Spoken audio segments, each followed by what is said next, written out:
I know, you're not Thomas Edison. This will only take a moment, and it will not be repeated.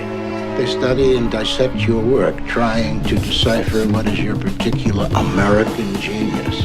Only boring people are bored. We don't need to talk about this anymore. I promise. I married you for your heart, not your hands. Don't pout. Baby Jean can't write. I just had to say...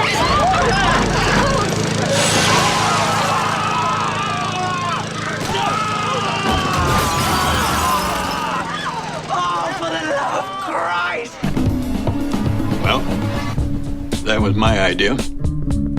You got something better? Might.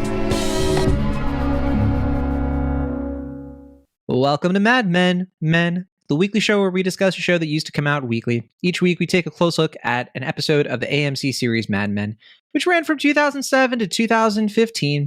And we're changing the conversation of the show all these years later. One of us is a first-time watcher. One of us watched it when it came out. I'm sorry, Mike, why are you driving that lawnmower? Mike, stop. Mike, get out of the way. I've heard of breaking the glass ceiling, not the glass wall. I'm John Negroni, and I too get punished for making this podcast look easy. And there's Will Ashton, and I'm afraid of what's going to happen if he turns off the podcast. Hey, Will. Hey. And look over there. Oh man, they study and dissect Mike Overholtz, trying to decipher his particular American genius. Hey, Mike. Hi, John. Pleasure as always. Right when you got your foot in the podcast. Folks, we are talking about another episode of Mad Men, which is season 3, episode 6. Guy walks into an advertising agency. I first want to say, Mike, we missed you. Last week, we had Ben Crew on. We called him Better Mike while he was here. We still call him that, technically, Will and I on the sly. Hope you don't mind. I was calling him like Mike. Well, yeah. First, but then we got to know him and we were like, oh, Better Mike fits. Yeah. Yeah, you guys went through that whole restructuring, that reorganization of the podcast, and I'm the only one who got a promotion. No, we penciled you in, and the Mike Overholtz's name isn't there at all. I love Robert Morse's delivery of that line so much. And I also love the image of the guy like literally writing Roger's name. Like it's one of the best bits because the visual of it, him just doing it quickly, it's great. Mike, real quick though, The Fog, great episode of the show. Did you have like a 1 or 2 sentence summation of how much you liked or disliked it? Wow, of The Fog. I will say it's been like 2-3 weeks since I watched the episode. I say, it's a little foggy, John. One would say. The episode itself. Well, do you? I mean, I know it's like a more dreamy sequence than we've gotten in a while. Bit of a Matthew Weiner kind of episode, and so yeah. But I think what we talked about with Ben was that some people consider The Fog this really great episode. I really love this episode, and I know Mike and I we were championing the idea, the prospect of what Will Ashton's face looked like during the moment in this episode. First, I'll say Leslie Linka Glatter directed this episode. He also directed Love Among the Ruins earlier this season, which I think was definitely the least liked episode. I think for you two, I was like okay with it, but I think you two were a little bit more negative on that one. And before that, Glatter did A Night to Remember back in season 2. A good episode of that one. And then also The Benefactor, which is an episode that I didn't like as much. So what are you going to do? And 5G back in season 1. But yeah, Will, without further ado, I mean, and sorry, I got to say, Robin Veith and Matthew Weiner wrote the episode. Weiner is back after not writing The Fog. Will. Yes. Guy walked into the advertisement. Literally, his name is Guy McKendrick. He was a guy.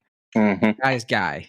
And I mean, I just want to know, like, Mike and I will share our thoughts on what it was like when we watched this for the first time. What was yours? I was going to say, I mean, I feel like your reaction was probably more genuine or like more surprised. You saw this coming? Well, no, because I don't know if you remember, this was, I told you guys a while back, but I don't think I ever mentioned on the podcast because I didn't want to spoil anything, obviously, but I think late last year, a coworker of mine, her dad came to the theater, and they were both there to see the movie, and they were just kind of getting to know us and catch up. And she had mentioned kind of offhandedly, like, "Oh, Will host a Mad Men podcast or co-host a podcast about Mad Men," and I was, kind of talking a little bit, and then the dad was just like, "Oh man, I love that one episode where that British asshole guy gets his foot cut off by a lawnmower." And I had to like pause. So when you saw the lawnmower and the John Deere, you're like, "Oh hell yeah, this is." Well, I mean, I had seen somewhere either on Twitter or elsewhere. I had seen the image of like Paul and everybody with like their blood spattered on them. Yeah. Paul and Harry and context was for that. But then when I had heard about the lawnmower thing, I was like, "Oh, okay, so it's for that." And then when I saw Ken riding the motorcycle, the lawnmower, I was like, "Oh, okay, so this is the episode where that guy gets his foot cut off."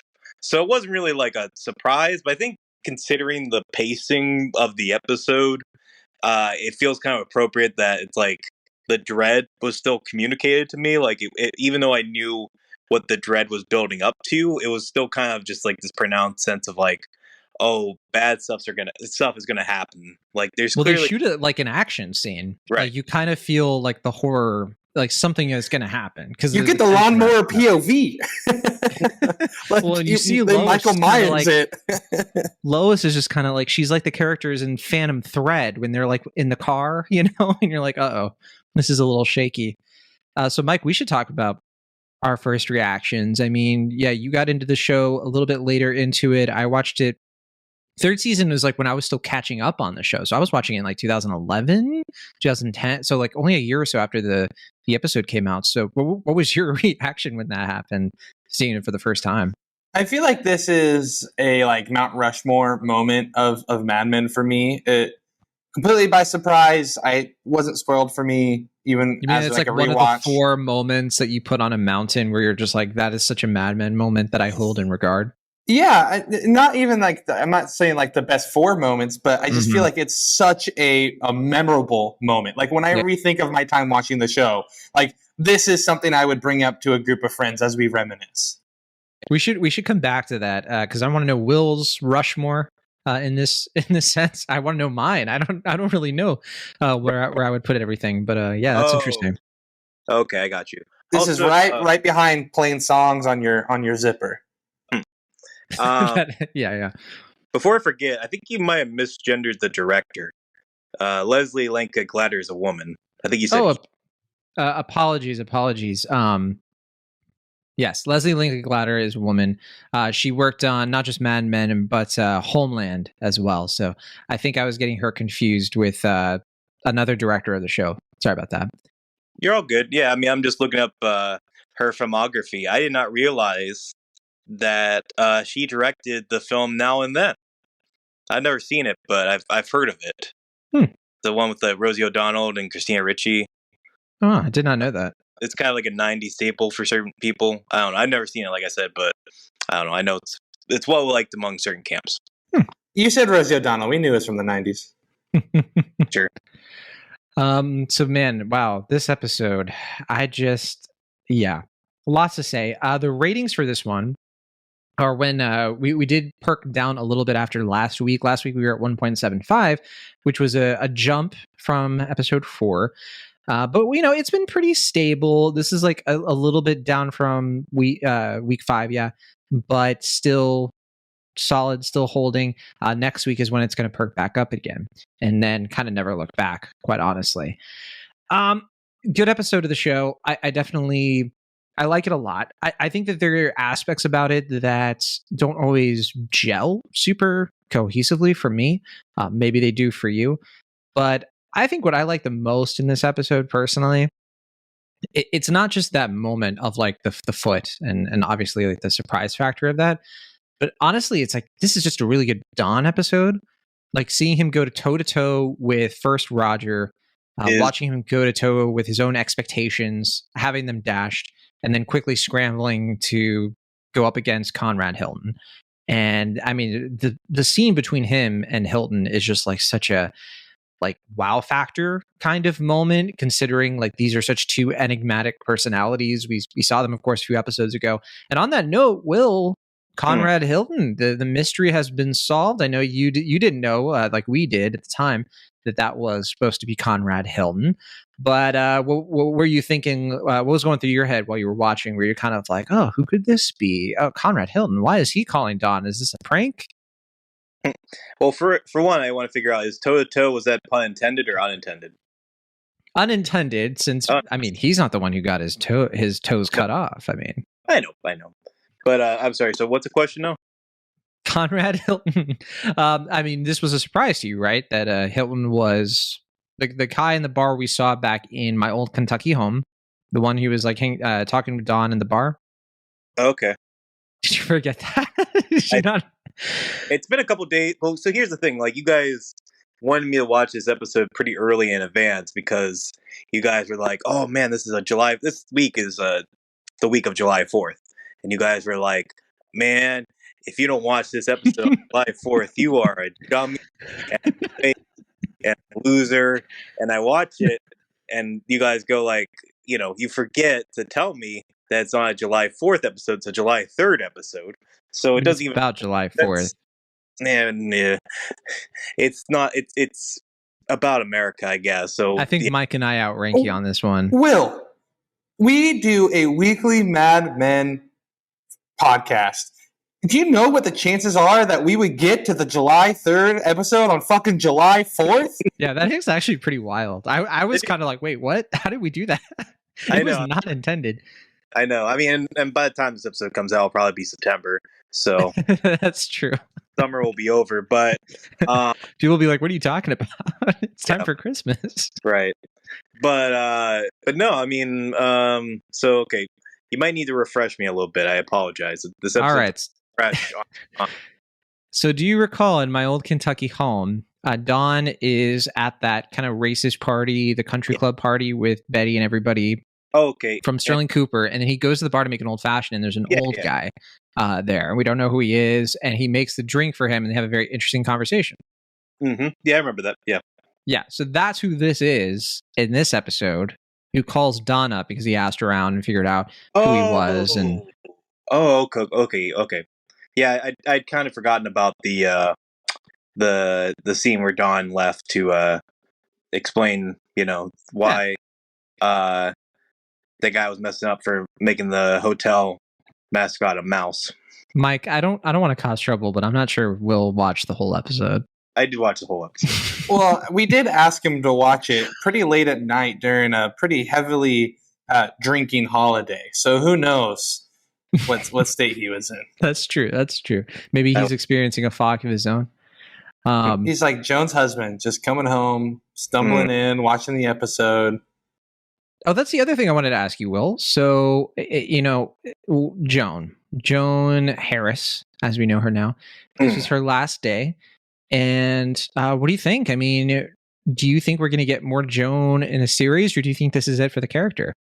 I mean, I'd be very surprised if it's the last we saw of Joan. But yeah, I mean, as much as you were highlighting the Dawn Factor episode, which I certainly appreciate, I feel like the stuff that I find myself really responding to was the Joan stuff. I think maybe just because it has been kind of a hot minute since we've had such a Joan-centric episode, or at least like I feel like Joan's usually kind of designated to like the C plot, or like kind of like she's there obviously, and then like we get some scenes like last week. I feel like she's in the boardroom for like just the beginning, if I recall correctly, or maybe that was 2 episodes ago.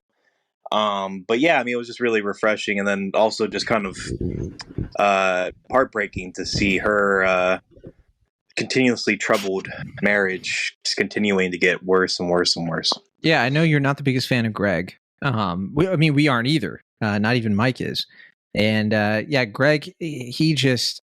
What strikes me about that scene is you're watching Joan really just have the patience of a mountain. I mean, I just do not understand. She is laying there on the couch. The record is playing. They really put that into the scene. They really make it clear that she has just been like there to celebrate with this guy. He wanders in the middle of the night, completely drunk, and she doesn't yell at him. She doesn't scream. She doesn't lose it. She is just sort of like taking care of him. It's almost like it's so maternal, but it's maternal in kind of a pathetic way to view this guy who is like so undeserving of her and unworthy of her. Yeah. And it just obviously like falls apart. And I think he's so used to being emasculated by that fact. Like, I think we've seen him, there's the scene, there's of course the episode where he rapes her. And what the reason that happens is we see that he is just he's so insecure, and he is so like, I want to be, this, version of masculinity that I see the world sort of like, or the world tells me I need to be. And then he acts in this very evil way in order to try to catch that, because he's so threatened by Joan's femininity, her power, her sort of like assuredness. And I think by the time we get to this episode, we see that like, in a way, she's just like, he's so used to how in control and how calm she is. I just can't help but feel, and then the acting here sells it so well. I mean, some of the best acting from that actor who plays Greg. I just see him just like totally just admit defeat, in the sense of like, yeah, he feels worthless in this moment. He's not the sort of like raging lunatic that maybe you might have expected. Yeah, I mean, I think one thing that really impresses me about this episode, just in terms of structure and pacing, is that even though we have these kind of divergent storylines, there's this kind of building sense of tension that never quite eases throughout the episode. And we see that because like each character is kind of unable to communicate properly, like the feelings or the anxieties that they are producing. And certainly that's the case with Sally and her trepidation with baby Jean, but also with Joan just kind of like not really knowing the state of her marriage.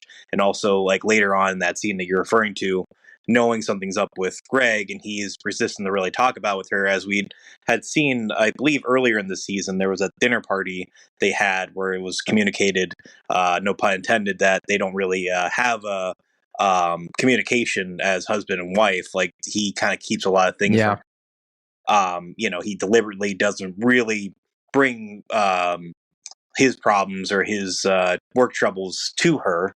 And he's just kind of keeping up appearances, or rather just trying to like kind of make himself look better, as we were kind of hinting with this sense of emasculation. It's interesting because this past week I've been watching a number of kitchen sink melodramas, and the one I just watched today was Todd Haynes' Far From Heaven. I don't know if either of you had seen that film, but you son of a bitch. What?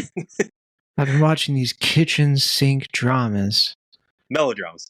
But melodramas. And instead, you won't watch the kitchen drama / dramedy that I have been telling like over and over again. You won't watch The Bear, no matter what I do, no matter what I say. But then you're just like, oh, I'm going to watch this whatever thing, Far From Heaven. Who gives a shit? And like, I don't know. I don't know what I'm doing anymore, Mike. I mean, should I just give up? Should I just delete my account?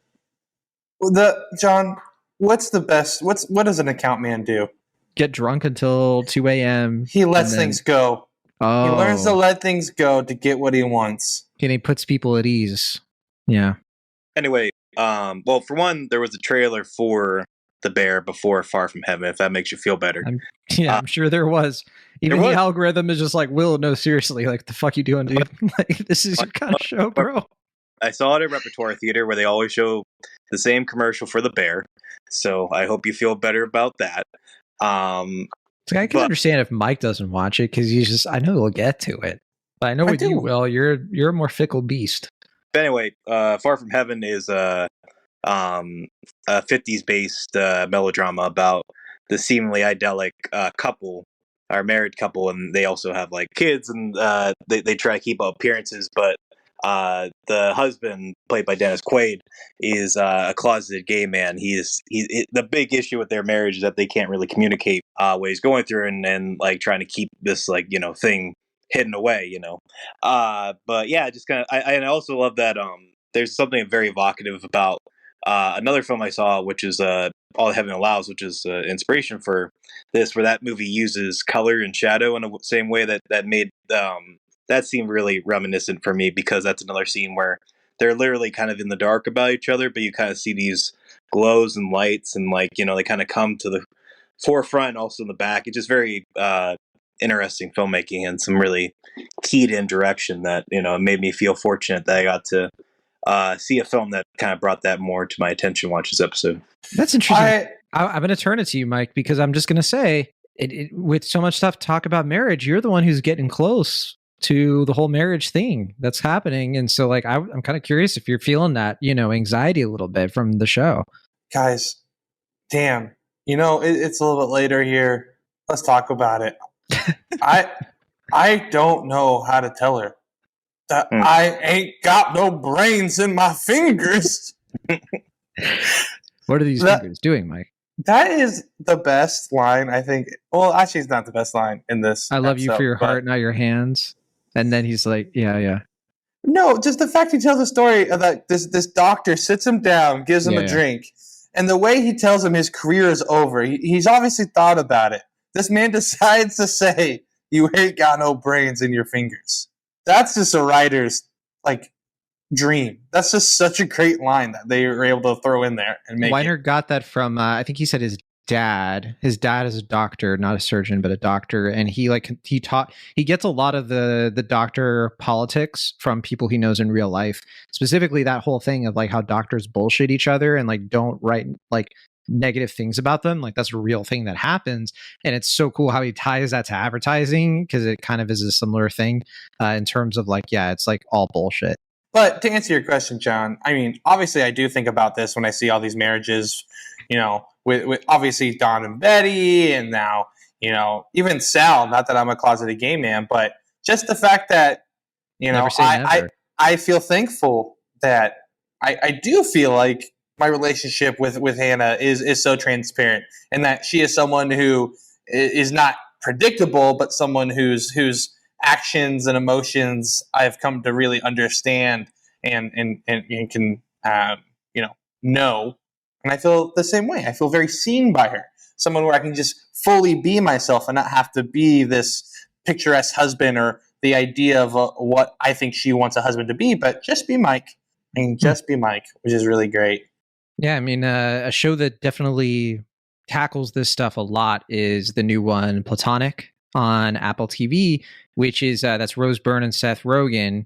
And in that show, Rose Byrne is married to, I forget the actor's name, but it was the guy from that movie Bros. And a lot of the show is about her marriage with him and how they navigate the weirdness around how she wants to go back to work and how she has this very, very deep kinship with another person, specifically another guy. But it's also a show about how it can be so complicated when you're in a marriage or even just a close relationship, marriage or not. And you have a real closeness with any friend, whether or not they're somebody who is of a gender that you're attracted to. And there's something really interesting to say about that. And, Mad Men's a little bit more simplistic with this stuff because it is tackling a time of a different era. And it also is a show that, at this point is being made in 2009. So it is, I think, on the one hand, we're fortunate enough to have, I think TV shows are getting better and better at telling these stories and finding more and more insights about marriage and long-term relationships that honestly, I think we can go not that far back. It's not that there are not a lot of shows that do it in a super interesting way, but yeah, no, I think Mike and I are agreeing with you that the Jones stuff in this episode is really good and probably one of the main events. Yeah. I'm sorry, but I talk about how I'm trying to better myself and culture myself by watching these great films like Douglas Sirk's All the Heaven Allows, Todd Haynes' is Far From Heaven, Fassbinder's Ollie Fury It's a Soul, and you're going on about this show that doesn't even exist on Apple TV. It's Nicholas Stoller. You like Nicholas Stoller, right? I mean, I thought. But Apple shows don't exist, except for Severance and Ted Lasso. It's so funny, Will, because Hijack is pretty good. You're one of the few people I know who literally you'll gaslight yourself. You don't need other people to do it. You'll just be like, no, Will, it doesn't exist. Everyone's like, Will, are you okay? I mean, you could say these names. I don't even know what the one Mike was talking about. I mean, I know that one doesn't exist. All right. Well, speaking of being afraid of things you don't understand, Sally and Baby Jean, I think we all understand that Sally, played by Kiernan Shipka, wants to murder this baby. I think, Will, you directly messaged us and we were like, I do not trust Sally around Baby Jean. Neither do we. Do you want to expand upon that? Well, I mean, look, like I feel like since season 2, Sally's just been on like a crime run. You know, she's smoking cigarettes. She's Crime beating up, spree. crime spree. She's beating up kids at school. She's smoking cigarettes. She's stealing She's money. interested in the civil rights movement. You know, the murder of Medgar Evans. Who knows what she's going to do next? But yeah, so I mean, I see her, and I see this precious little baby infant. You're like, oh no, what's going on? But I don't trust the two together. I feel it's going to be like a Rugrats the movie situation where we're going to get a shot of like, you know, remember in that movie there's like a moment where they recreate or reference Cain and Abel. Yes. Where, like, it's brilliant stuff, honestly. And it's like, yeah, the rain is falling and Tommy is just like literally about to murder. Yeah. No, I do want to take this moment to kind of just throw a lot of praise at Kiernan Shipka, because I think this is one of those episodes where you really see how good she is, because she's so good at portraying a child and a child's like honest reactions. Like that whole scene where Betty sits her down to give her a Barbie and is just like, baby Jean, you know, gave you this. And on the one hand, I'm watching this and I'm like, bullshit. I mean, she's not that dumb. Like Sally is like 8 years old, turning on 9. I mean, come on, Will. When you were 8 or 9 years old, would you have believed something like that? Come on. No, I was laughing as if you were like reacting like bullshit. Baby Jean didn't give her that doll. She's right. She can't write. Yeah, but she can't read. But yeah, I mean, it's just like, come on. I get that Sally's supposed to be innocent and naive, but yeah, you're right. We've seen her smoke cigarettes. We've seen her steal some cash. Like, it's just kind of weird to me that they'll infantilize her that much. I don't know if it's on purpose. I don't know if it's sort of like, yeah, you know, she is a bit sheltered. There is that, I guess. But I feel like at 8, 9 years old, I mean, that's when you're sort of like, I mean, most kids probably don't believe in Santa Claus at that point. And this isn't even Santa Claus level. This is like Tooth Fairy stuff. I don't know. Am I nuts? I do think, you know, it's of a day and age still where it's like people or kids in those days weren't as like, I don't know, not skeptical, but they just believed what their parents told them. You know, all the indoctrination. I don't know. I mean, I think I'm more in line with what John's saying, but to me, I thought that was kind of part of it, where Betty is just kind of so distant, especially of late, with the maturity that. I know what it is. What was that? I know what it is. But go ahead, finish your thought. Well, I was just gonna say, I mean, I just feel like Betty's just been kind of out of step with Sally and her progression in a way that like Dawn seems to be a little bit more in tune with right now. And I feel like the fact that she's sort of infantizing her daughter a little bit when she's clearly kind of going through her own kind of emotional maturity was a deliberate choice. Like I feel like that was. Well, she also sees Sally as like an extension of herself and not as her own person. So she's like, yeah. So I don't know. Yeah. To me, I thought that was kind of an intentional choice on the writer's part. I think I know what's happening here. I think Sally, let's remember, believes that Baby Jean is a ghost. She believes that this is literally like her dead grandfather, and like she's scared of him. And I think she actually like believes her mom because I think she genuinely believes that like the baby is like evil. And when she says like Baby Jean can't read, it's more of her in desperation. Just being like, this can't be happening to me, because you see it all throughout the episode. It's really well done, where like she won't come into the room, she won't go close to Baby Jean. She's like giving him those dark looks. She freaks out with the Barbie. I'll give you a little bit of trivia early on, but that Barbie is of Jackie Kennedy, and a real Barbie that was coming out around that time for the First Lady. And so, get it in stores now if you can. It might be hard to find. Are they bringing it back for the Barbie movie? How about that? That's a funny thing, isn't it? It's like we could, if we had not been in time for July 4th, we would have been in time for the Barbie movie. There's always something Mad Men fans can enjoy, I guess. Sure. And we'll be late for both of them when this episode comes out. I do appreciate the Sally and Dawn kind of connection here. Mike, did anything stick out to you about all that stuff? I mean, I feel like you've never been that big of a Sally fan, but you don't want to like crush our spirits. I fucking hate Sally. I know. Is it the list? It's everything. I find her just like she's everything that Chauncey isn't. You know what I mean? Just the embodiment of I can't stand it. Like when and Akira Ship, because she's a great actress. You're totally right that in those scenes that she's really good. With Dawn, she's really great.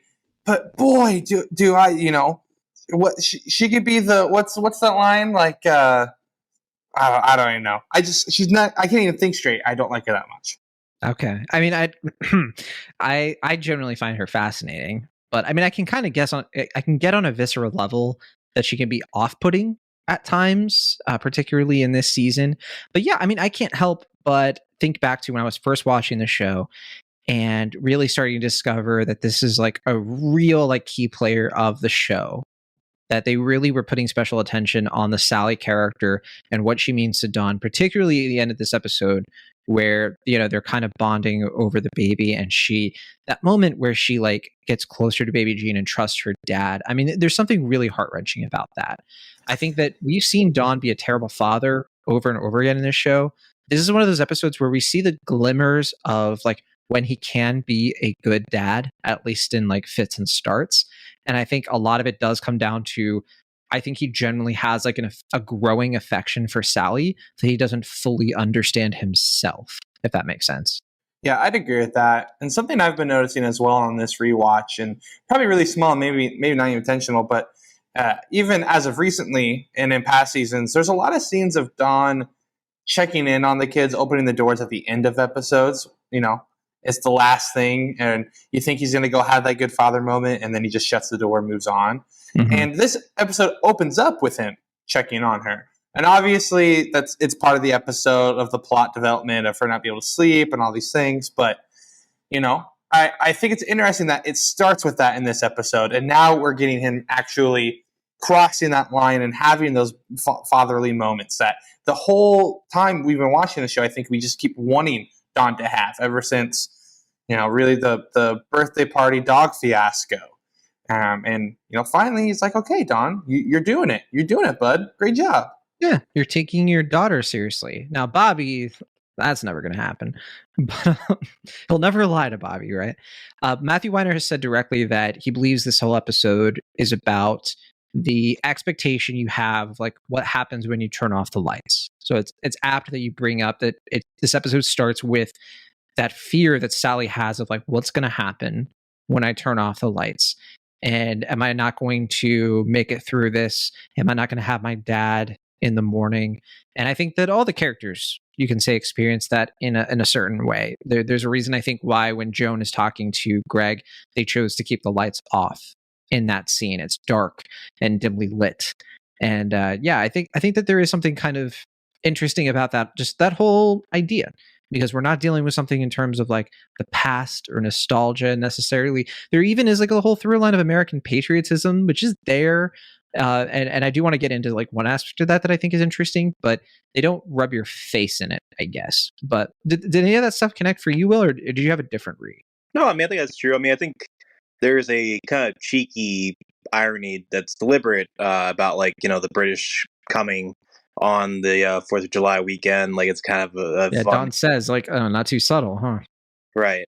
But I mean, also like the whole, I mean, not to jump ahead too much, but like the incident, even like the way that the lawnmower is kind of presiding around the office, and the idea of like kind of like blood being spilled in a once kind of safe environment it's kind of meant to be evocative of the soon to be assassination of John F. Kennedy, and like kind of like the idea of this like something that was considered sacred, or something that's kind of considered precious, and like the thing that kind of made the 60s what the 60s is, and kind of changed the course of history is also kind of happening in this office in some way or another. And obviously it's done for dark humor here, but I feel like it's also kind of deliberately kind of tongue-in-cheek nod, with especially with the British kind of coming in, like, and it being July 4th weekend and all that it is a kind of homecoming in many different ways. We should mention that Vietnam gets invoked again. It was invoked last week And yeah, worth pointing that out. And also, it's kind of funny how as soon as somebody's just like, "Oh, what's happening in Vietnam isn't so bad," ha ha ha, and then you literally see somebody lose their foot. I think that there probably is something a little bit direct there that they're trying to say. I don't know. Yeah, especially with like the like new young guy who's kind of supposed to be considered like the next generation. I think that is definitely a very deliberate thing on their part. Well, also the guy who dispels, oh, it's not so bad. He's the one who's originally driving the lawnmower before he hands it over to Lois. Yeah, that's Schmitty, right? Schmidt, whatever his name. The guy who tried to get something going on with Peggy an episode or two ago. It didn't happen. So I did want to bring up actually on that sort of a front. First of all, the effects of that whole scene, like the foot and like what it looks like and the blood spatter, I mean, pitch perfect. I think it truly is unique for the time, especially to see something that gory on a TV show. I know a cable show, but still, like this, Mad Men has never been a very gratuitous show. There's not really much like nudity or anything like that. It's not like an HBO show in the sense like there's not a lot of like full frontal nudity, things like that. It tends to be pretty like PG-13 with only the rarest like F-bomb. And then I think that adds to the shock of like when this moment happens. I know for me, I genuinely was just like, what the hell? Like, because that's not the show I was watching before. And all of a sudden, but I think that speaks to, I think what they're after, which is genuinely shocking things happen and you're not supposed to see them coming. And how amazing is it to do that in a show where normally stuff like that doesn't happen, right? If this happened in Sopranos, we would probably be like, "Oh, no, T, did you see that? His foot's gone. Get him out of here." Like, we'd be a little bit like, "Yeah, that makes sense." Sure. But yeah, in Mad Men, not so much. Well, I mean, it is interesting that like this is happening around the same time as like Breaking Bad, and that's a show that often is pretty gory and violent, and is like the sister companion to Mad Men. So like and also like obviously AMC hosted The Walking Dead, which also obviously is a pretty gory show. Yeah, so it's not shocking in a sense of like, oh, I can't believe this got past the censors or whatever, but more so like you're saying, yeah, where it's like kind of like, oh, okay, like you don't really expect this on a show like Mad Men, but it's like deliberate. Like it's kind of like it's meant to kind of like take you back because it's like the cultural awakening that will happen to these characters in just a matter of time. Can we also talk about the fact that everybody's favorite besides Will, good guy Ken, tries to take responsibility, like the really mature and responsible person that he is? I mean, he is very arrogant. Like, he's just such on like his own planet in this episode of like everybody else is like really nervous about the British people coming. Everyone's just like, wow, what's going to happen? And Pete is just like, on a Wednesday, like everyone's just kind of hot and bothered. But Ken is like riding in on a tractor, just being like, what's up, everybody? Like, so devil may care. And obviously, Mike and I appreciate that. We think that Ken should have his fun. Will is a little bit more judgmental, we know. Unlike Roger, he does like to judge. I mean, to your point, as far as the lawnmower is concerned, I do think it's kind of, and like you were saying, like with like Vietnam, that scene like just before we see the lawnmower, where we kind of hear like the noise, it's kind of meant to be evocative of like a chopper, and like the like kind of idea of just like like the war is kind of like overhead and like kind of like can't really be ignored at a certain point. I don't know. I thought that was kind of nice. Especially, no, you're right, because then it's over while Peggy is trying to have a heart-to-heart with Joan. And it's like the intrusiveness of war, the intrusiveness of violence getting in the way of like two people like having a genuine connection. And I think like this is supposed to be such a big moment for Peggy. You can tell that like she has been waiting for this. She has been kind of like building up her confidence to really just tell Joan, even though it's been awkward between them. We've seen Peggy struggle to do this already, just to tell her that she's like genuinely grateful for what Joan has like shown her. And even though she doesn't, I think there's a lot of how like Joan is such a maternal kind of Mother Mary figure. And I think that Peggy takes that to the extreme, particularly with the relationship with her own mother, like deteriorating with like the TV stuff and moving into Manhattan. I think that there is this renewed sense for Peggy to like make things right with Joan, and to see that get cut off is just a little bit it's a little bit sad for our girl, I would say. But also, I mean, Peggy does get a few fun moments in this episode, just kind of like doing her best to try to like navigate the weirdness of workplace culture. Like when the guy is like walking around and she like walks out of her office, just like, I'm just writing copy. It's just like, we love you, Peggy. Here are your flowers. Love the different reactions to the same line that guy gave both Pete and Peggy, though. Just like, again, great writing. Great way to show us how two different characters are going to react. And also how shitty it is that he would say that to everybody he's meeting. Yeah, Weiner said that he had Bill Clinton in mind when he was writing this character of like, Bill Clinton had this way of making people feel like the things he was saying to them were like unique, you know, like making you feel like he genuinely means what he's saying to you in terms of like, you're something special, kid. You know what I mean? And kind of fitting for Bill Clinton, wouldn't you say, in terms of workplace infidelities? Are you comparing having an affair with your secretary to getting your foot cut off by a lawnmower by a secretary? No, of course not. I was just mentioning how his relationship with Hillary Clinton reminds me of Joan and Greg. That's all. I'm just confused because he did not have sexual relations with that woman. But he did inhale it. And we just had that whole weed episode. You know he would have joined in. He would have had a great time. I did want to bring up company reorgs. You know, that's I definitely... Over the course of rewatching this show, Mike, and I know Will's probably not as much into this because Will's always been a bit more of a rebel just for kicks, not as much of a corporate stooge like me and the Mike.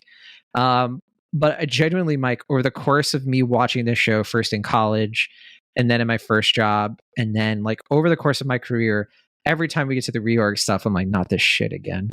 Because it like just becomes every single time, I'm just like, I know how this is going to go. And it becomes more and more fitting. Same for you? Oh, absolutely. The social jockeying, man, I've been a part of two companies being acquired, and both times it's just like, especially the second time, you know, the pit in your stomach just sinks because you know what's going to happen. It feels like corporate war. It's not fun, and it doesn't feel like any of it's fair. It's the worst. Yeah, it really is. I know, Will, you're witnessing this from afar. You know, it's only but a fantasy to you. You're just like, well, I know about company reorgs. I watch Severance. Sure, yeah. That's the Apple show that does exist, right? That's one of the ones that does exist. Yeah, you are correct. Damn, you got him. You've been waiting. You fell right into that trap. I wanted to say the Roger and Don stuff in this episode. I think it's cool that Bert, you know, is a little bit more forthcoming with them, and it's just like, kiss and make up, you know, and like trying to get them to be friends again. I think it is palpable for like the people in the workplace there. And I think for us watching that, like there is such a different energy with Don and Roger. You could just tell that like sort of spark between them in season 1 and a lot of season 2 is just evaporated. Do you think, Will, you know, I know you're still moving through. Do you think that this is the return of a beautiful friendship? What do you think?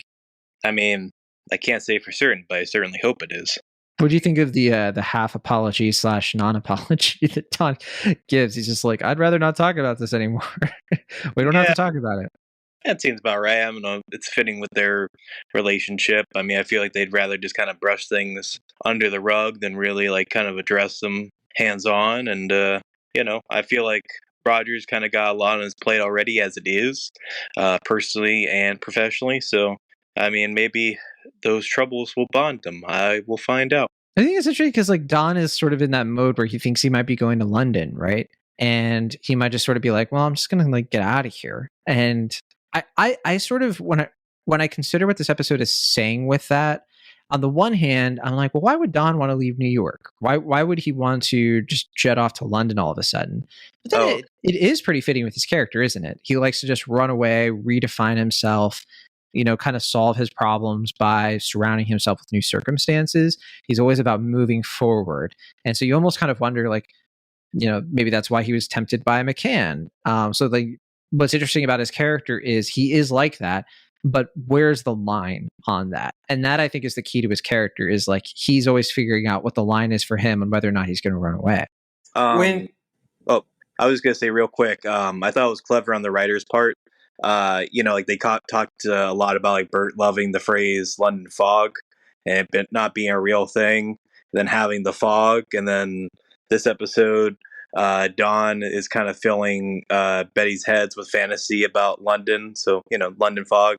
That was a nice. It's a little bit of a stretch. Well, I'm not going to lie to you. Normally, I'd give it to you, but that was a little bit fuzzy, a little bit foggy almost. I think it's there. Mike, do you disagree? Are you into it? I'm sorry. Into what Will's saying? Yeah. You buy it? Oh, yes. All right, you win this one, Will. Yeah, I'm always going to take Will's side, just because someone has to. That's true. Someone's got to do it. But I just want to say that about Don, though. Talking about his character, when you're so self-absorbed and the one who's actually sabotaging your own life, you're delusional to the point where you don't think it's actually you; it's always your environment. And so those types of people are always looking to quickly change their environment because that's going to solve whatever problem is having. Because if they stay in the same place for too long, they're only bound to just have to look themselves in the mirror. And that's what Don is obviously always avoiding between, changing who his affairs are with, changing where he wants to be, running away, what have you. Glad you mentioned that because I do think another through line of the episode, it's something that Weiner has touched on a little bit too. There is in this episode a really pervasive sense of the city world and the country world. And we know that Don, at this point, he comes from farmers. He grew up in the country, Illinois and Pennsylvania, in terms of living in rural places. And he's always been about redefining himself. And I think there's something very specific about the John Deere tractor and how out of place it is in this workplace, and how the country mouse in the Hilton ad that he shows Don immediately sees that and points out the sort of weird sort of divide between I don't think people want that when they're in the city, that feeling of in this case it's coded as a mouse, but obviously it's not just a mouse, right? It's an ad that's trying to attract people to go to these hotels who are from places let's say Alabama, which gets invoked by Greg. Right. Greg brings up that he can't be a doctor in New York. He can't be a surgeon. He'd have to go to some place like Alabama. And so there's just there's this real tension between the South is sort of condescended upon and treated as something that's a step backward. And the show is, I think, kind of, it's interesting in how it's getting at almost how, and maybe this is my big stretch of the night, how America itself kind of views itself that way of I'm too good for its humble origins. And it's trying to always progress and be more of the modern sort of have a bit of an ego, a little bit of a cockiness to it. Because I do think that New York in particular sums up the American sense of a fragility compared to particularly Europe, particularly London and such. And I think that comes through with the Dawn plot here in terms of seeing how their July 4th gets intruded upon, but he could kind of see himself in another place like London because that to him has a glamour to it. That's the next step. So I think that there's some interesting through lines there. I can tell by your faces that you're John's done. John's getting cooked. I mean, especially when Greg kind of talked about the Alabama thing, it reminded me of in Arrested Development when what's the name of the mom from Arrested Development? Jessica Walter. Yeah, Lucille. Who's well, I'd rather be dead in California than alive in Arizona. Just that kind of Arizona's not even the South. Right. I know, but the idea of this sort of elitism over the Midwest. Elitism. That's the word that I was kind of oh, if I could just get that word, that's a really good one for it. There is, right? There is New York elitism. But I think what's really interesting to your point, which I do think at times strayed more into a conversation about states' right to govern themselves versus a central government. But I see what you're saying with elitism. Political. Oh my God. Yeah, sorry that you were bringing up the Civil War, bro. But I didn't bring up the Civil War. I think what's interesting. I think what's interesting is that it's all what you're saying. That's all undercut, though. I think by the inhumanity of these British men who have come into the office, who don't give a shit about everybody. They just want to lower profits. The man that they had do it, they want to set him out. what they say to Lane, but then the fact that How you're good look at being told, you're good at doing what you're told.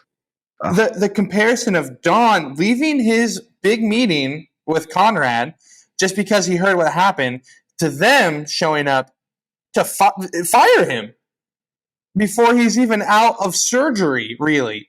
To be like, well, he'll never work again because he lost his foot? I mean, you can look at that scene too and you can say like, wow, that's so of the time. But honestly, that would happen today for an account person. Because like for sure, like people who are disabled all the time are pushed out of roles like that where you're supposed to essentially be somebody who makes people feel kind of like relaxed and all of that stuff, but people like see a disabled person and they have like anxiety and it's like it's super unfair and unequal. But I think that is like a reality of today that's completely unfair. You're not wrong in that regard, but I don't think it's happening in the hospital bed sub 2 hours from no, it's not. The foot being removed. No. And I think that it's like, yeah, it is very tragic of like how flippant they are. And I do like that the show isn't afraid to like kind of pinpoint. I think sometimes the TV shows, especially of this era, can sort of like glamorize European culture and British people. And Mad Men wasn't afraid to kind of just like be like, well, America has its like weirdness. We're going to make fun of America all the time, but we're also going to show a lot of, sort of like Brit elitism and like who else can match that. And yeah, I think there's something kind of interesting about that. Particularly like, again, I just watching those two, like St. John and all of them just be utterly condescending to like everybody they come into contact with. And I really felt for Lane Price in this episode too, but I think that it's definitely like a weird bittersweet moment, I guess, of like, well, this means that Lane gets to stay in the show. Jared Harris gets to stay in the show. I hope, Will, that put a smile on your face. I would also just bookmark this moment too, because I think his sentiment, I'm talking directly to Will, his sentiment of I witnessed my own funeral and I didn't enjoy the eulogy, I think is a big mark in Lane's character arc. And we'll see what happens from here. Yeah, I mean, I kind of figured this wasn't the end of Lane, because I know you had said, I think the first time we saw him, that was like a character you really appreciated, and I was like, well, there's no way this is the end unless you just really loved his like penny pinching ways of being like, it's like, wow, John's such a frugal bastard, right? So yeah, I mean, but I will say that the reveal of the like Bombay exporting was like really effective. Like it kind of feels like almost like a mafia thing where it's like he's gonna like pull a head out of the box or something. Yeah, it was just pretty it adds to that sense of dread and that kind of terror that's found throughout the episode. When you guys see scenes like that still, do you still the first thing you think of is what's in the box? From yeah, be honest. Not as often as I should. No. I mean, I was thinking about that when I was explaining my thoughts on that scene. So that's a tip of the hat to you. That scene, obviously in the finale of Barry, without spoilers, it's still like I can't get it out of my head. I definitely need to finish Barry. I definitely felt that way about that. I think it was the penultimate episode of Barry, but yeah, definitely. You're right. All right. Well, I just had a couple other notes to get to and not too much trivia. First note I had here was I really love the barbershop set that they did for this. I don't know if it's real. I tried to find out, but it looks really good. If it is just like a set, because it really took me back. Yeah. I did appreciate that the whatever that machine is, the like kind of like saws his shoulders has a similar noise to the lawnmower. Oh, I didn't even notice that. Is it really that similar? That's pretty great. I think that's just electricity, man, or like motorized. It's just a sound. That gurgle, like that machinery gurgle, it just kind of felt very. I don't know. I felt that was probably a deliberate choice. I think Will just has like Vietnam flashbacks that just kind of. That's just interchangeable parts, my dude. My dude. I did want to mention too that like the part where like Don kind of slaps his face and goes, "Whoa!" Like I still do that to this day. For 12 years since I first watched this show, I genuinely like will like shave or do. Honestly, I'll just be walking down the street and I'll just slap my face and go, whoa, like really loud. Feels great. You guys should try it if you don't. I just thought you did the Home Alone where you like slap your hands and do the that would hurt my throat a little bit if I had to do the whole scream too. Nah. And then the last thing I had here, Dale. Oh no, sorry, I had two things. There's Dale. There's also the fact that like Hooker hooks up with the secretary, but not much to bring up there. He's a weird character. Dale, I keep thinking that he like stops working there, and I'm like now convinced that he is in the entire show, and I just forgot him until we were watching this week to week. But Dale is the character who is like wearing the glasses. He's one of the writers. He was in season 2. He was that character. He was in season 1 as well, but he always just like shows up and disappears. And then in season 2, he's like kind of like bad at his job, and like Peggy outdoes him, and he like doesn't show up one day because he's like sick or whatever. And then we don't see him. I'm just like, oh, maybe he's gone. Maybe he got fired. And then in this episode, he shows up again out of the blue. So I'm officially going to be doing Dale sightings from now on, because I actually think there's something to this guy that maybe I just missed on all my other rewatches, and I want to get to the bottom of who is he? What's his deal? So you're saying that like when he gets the call, that it's like, hey, we want you back for Mad Men. You know, he's probably gonna be like, this is the one where Dale gets to be the hero. And like, no, we kind of need you to be a piece of shit again. But only for like 3 minutes. I love, what if it, like, you know, that in the script it's written for him that way, and then every time, like right as he's getting out of the makeup chair, they're like, here's some rewrites, and it's down to that either cut out or 2-minute scene. He was supposed to be in the scene with Freddie Rumsen, like PM himself, and like no, we had to take you out. We just gave your lines to Ken. Pretty much. And then I just had a little bit of trivia here. Not a lot, honestly. One thing was that Matthew Weiner, he compared the production value of this episode to the Jet Set in terms of just being an achievement and how they were able to get the whole thing accomplished. It just was a lot of things to shoot, a lot of complicated stuff to shoot as well. He also noted that he finds it interesting that Roger doesn't even notice that he's on the chart until Bert points it out, which I hadn't noticed, honestly, until he had said that, but I thought that was pretty interesting.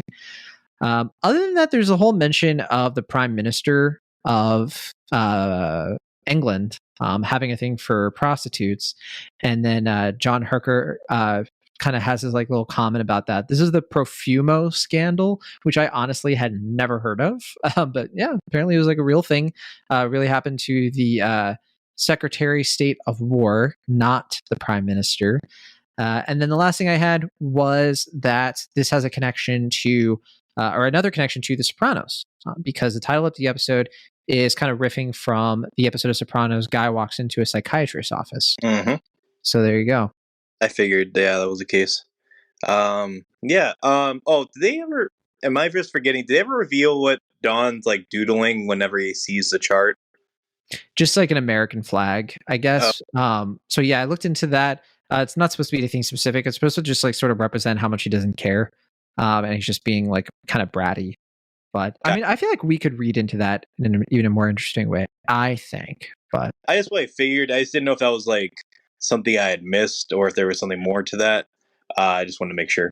I honestly, I kind of had the same thought, but I don't think that's the case. Leslie Linka Glatter won a Directors Guild Award for her work on this episode.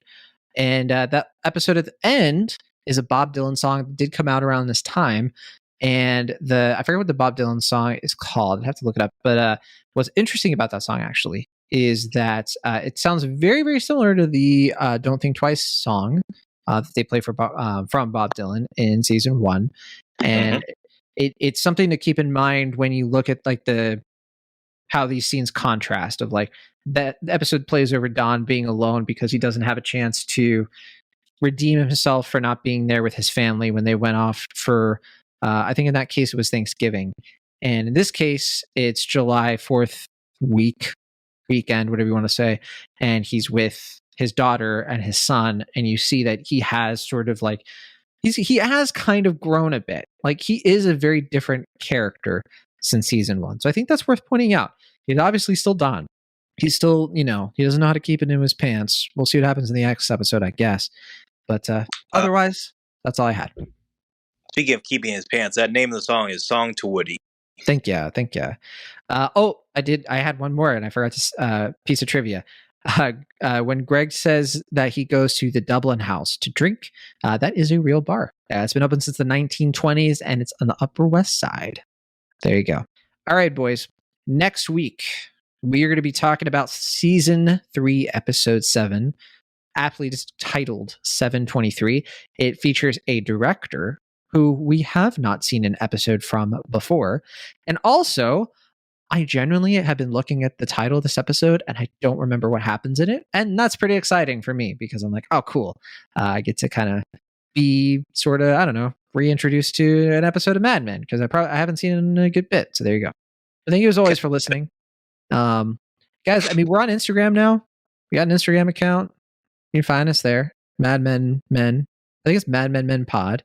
You can follow us on there. We're not really using the Twitter anymore, so you won't be able to find us there, unfortunately, or maybe fortunately. I don't know.